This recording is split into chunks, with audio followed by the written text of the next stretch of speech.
Hello everyone, আসসালামু আলাইকুম। সবাইকে স্বাগত জানাচ্ছি ভুবনস মম চ্যানেলের নতুন একটি ভিডিওতে।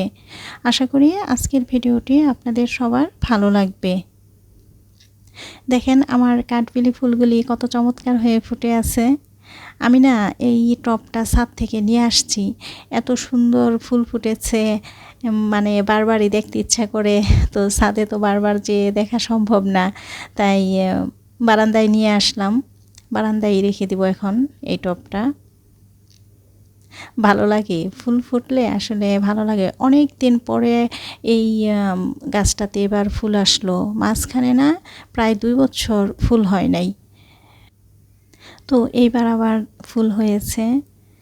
আমার কাছে বেশ ভালো লাগতেছে।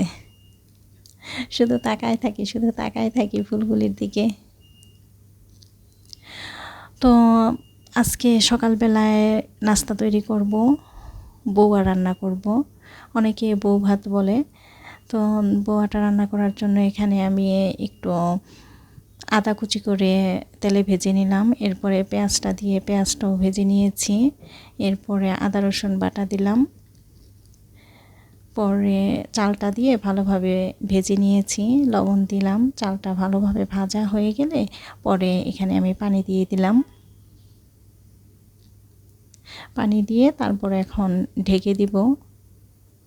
বউটা কিন্তু আমি সাদা করেই রান্না করব, এখানে অন্য কোনো মশলা আর ইউজ করব না। কাঁচামরিচ দিয়ে দিলাম, আর এখানে আমি পেঁয়াজ বেরেস্তা একটু ভেঙে দিয়ে দিলাম। পেঁয়াজ বেরেস্তাটা দিলে হয় কি, বোয়া থেকে না সুন্দর একটা স্মেল আসে, আমার কাছে ভালো লাগে, তাই আমি দেই। তো এখন আবার আমি এটা ঢেকে রেখে দিব। এদিকে আমার হাজব্যান্ড আবার একটু বাজারে গিয়েছে, দুধ আনবে। আর দেখি কি আনে, সবজি নাকি মাছ মাংস কি আনে দেখি। তারপরে আবার দুপুরের রান্নাও তো করতে হবে। আসলে যেই পরিমাণ গরম পড়ছে, এই গরমে কোনো কিছুই খেতে আসলে ভালো লাগে না। রান্নাঘরে আসতেই ইচ্ছা করে না, কিন্তু কি করা, আসতে তো হবে, রান্না তো করতে হবে। তো বোয়া কিন্তু আমার হয়ে গেছে। আমি এখানে বোয়া খাওয়ার জন্য ডিম ভেজে নিয়েছি, আর একটু আলু ভর্তা করব আর ডাল ভর্তা করব, এই সকালের নাস্তা। তো আমার বোয়া হয়ে গেছে। এখানে আমি আলুও সিদ্ধ করে নিয়েছি, আলুটা আমি ভর্তা করে ফেলবো। ডালও সিদ্ধ করে নিয়েছি, ডালও ভর্তা করে ফেলবো। বোয়াটা অনেক দিন পরেই আজকে রান্না করলাম। এই যে আমি একটা হটপটে রাখলাম, কারণ এখনই খেতে পারবো না, কারণ মাছ নিয়ে আসছে, দুধ নিয়ে আসছে, এগুলি গুছিয়ে পরে আমাকে খেতে হবে। আমার রান্না হয়েছে আর বাজার থেকেও চলে আসছে, এই যে দুধ নিয়ে আসছে। দুধ আসলে যখনই আনে দেখা যায় 5 লিটার 10 লিটার একসাথেই আনে, কারণ দুধটা তো প্রতিদিন আনা সম্ভব হয় না। আর এখানে কিছু গুঁড়া মাছ নিয়ে আসছে। এদিকে আমি জিরা, আজকে রৌদ্র উঠছে তো অনেক, জিরাটা একটু রৌদ্রে দিলাম। জিরা যে আনা হয়েছে আর রৌদ্রে দেওয়া হয় নাই, এমনি প্যাকেটে ছিল, তো ভাবলাম যে আজকে একটু রৌদ্রে দিয়ে দিই। আর দুধ আমি রেখে দিয়েছি, আর অল্প একটু দুধ এখানে আমি জাল করে নিচ্ছি এখন। একটু টক দই পাতবো তাই। আর এখানে আমি ডাল বসিয়ে দিয়েছি, একটু ভুনা ডাল রান্না করব দুপুরের জন্য।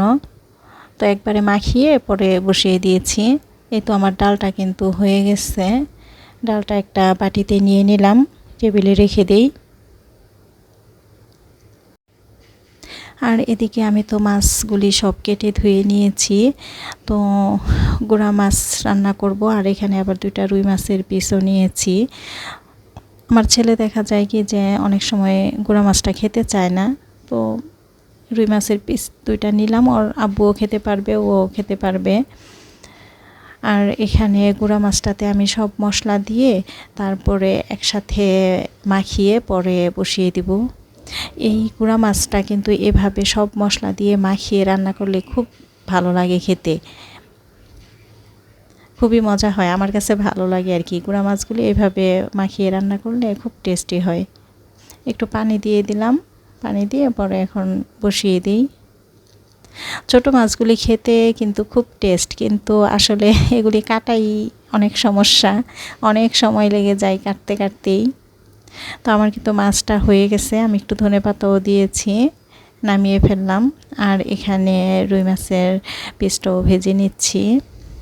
মাছ ভাজা হয়ে গেছে, মাছটা উঠিয়ে রাখি। আর এই তেলের মধ্যেই এখন আমি একটু পেঁয়াজ দিয়ে দিলাম, পেঁয়াজটা একটু ভেজে নিচ্ছি। একটু পানি দিয়ে দিলাম। এখন সব মশলা দিয়ে দিই, আদা রসুন বাটা, হলুদের গুঁড়া, ধনিয়ার গুঁড়া, মরিচের গুঁড়া, তারপরে টমেটো দিলাম, এখানে লবণ দিলাম। এখন ভালোভাবে একটু কষিয়ে নিই। সিমের বিচি দিব, সিমের বিচি তো এনেছিলাম অনেক দিন আগে, তো আর খাওয়া হয় নাই, ফ্রিজে রেখে দিয়েছিলাম। তো আজকে ভাবলাম যে রান্না করি। মশলাটা কষানো হয়ে গেলে পরে যে আমি সিমের বিচিটা দিয়ে দিলাম। সিমের বিচিটা দিয়ে তারপর একটু ভালোভাবে আর একটু কষিয়ে নিচ্ছি। কষানো হয়ে গেলে পরে একটু পানি দিয়ে দিলাম, আর এরপরে মাছটা দিয়ে দিচ্ছি। সিমের বিচি দিয়ে কিন্তু আসলে এরকম ভুনা ভুনা করে মাছ রান্না করলে খেতে খুব টেস্ট হয়, ভালো লাগে। তো একটু ধনেপাতা দিয়ে দিলাম, নামিয়ে ফেলবো এখন। প্রিয় দর্শক, আমার ভিডিওটি যদি ভালো লাগে তাহলে একটি লাইক দিয়ে যাবেন, আর প্লিজ আমার চ্যানেলটি সাবস্ক্রাইব করে আমাকে নতুন নতুন ভিডিও বানাতে উৎসাহিত করবেন। আমার তো দুপুরে রান্নাটা কমপ্লিট হয়ে গেল। ডাল ভুনা করেছি, গুঁড়া মাছ রান্না করেছি, আর সিমের বিচি দিয়ে রুই মাছ রান্না করেছি। এই আজকে দুপুরের মেনু, আর ভাত তো আছেই। তো প্রিয় দর্শক, আজকের ভিডিওটি এই পর্যন্তই। দেখা হবে অন্য একদিন নতুন একটি ভিডিও নিয়ে। আশা করি সে পর্যন্ত সবাই ভালো থাকবেন, সুস্থ থাকবেন। আল্লাহ হাফেজ, আসসালামু আলাইকুম।